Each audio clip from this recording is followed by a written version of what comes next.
Hello అందరికీ welcome back to one more mini vlog. నేను కొత్తగా ట్రై చేస్తున్నా, సో మీ అందరికీ చూపిద్దామని వీడియో కూడా తీశాను. ఈ ఆమ్లెట్ నేను ఒక వీడియోలో చూశాను అనమాట. ఈజీగా ఉంది, తక్కువ ఇంగ్రీడియంట్స్ అనమాట. చాలా బాగా అనిపించింది. సో మనం కూడా ట్రై చేస్తే ఎలా వస్తుందో అని చేశాను. చాలా బాగా వచ్చిందనమాట. సో ఇందులో అయితే నేను 4 eggs తీసుకున్నాను, బాగా బ్లెండ్ చేశాను 4 eggsని. అండ్ ఆయిల్ హీటెక్కిన తర్వాత ఎగ్ వేసేసాను. వేసిన తర్వాత సాల్ట్ అండ్ పెప్పర్ పౌడర్ కూడా వేసాను.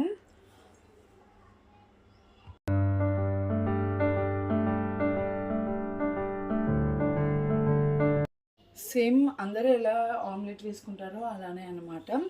సో ఇక్కడైతే నేను ఆనియన్స్, గ్రీన్ చిల్లీ అండ్ కొత్తిమీర కూడా యాడ్ చేశాను అనమాట, ఫ్లేవర్ కోసం.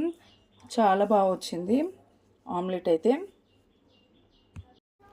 సో ఈ ఆమ్లెట్తో మనము రైస్ కూడా తినేయచ్చు అనమాట, వేరే కర్రీ లేకుండా జస్ట్ ఈ ఆమ్లెట్తో తినేయచ్చు. చాలా బాగుంటుంది అనమాట. టేస్ట్ అయితే చాలా బాగా వచ్చింది నాకైతే. సో మీకు నచ్చితే ఒకసారి ట్రై చేసి చూడండి. ఈ మినీ వ్లాగ్ మీకు నచ్చింది అని అనుకుంటున్నాను.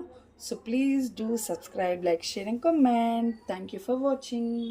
బాయ్.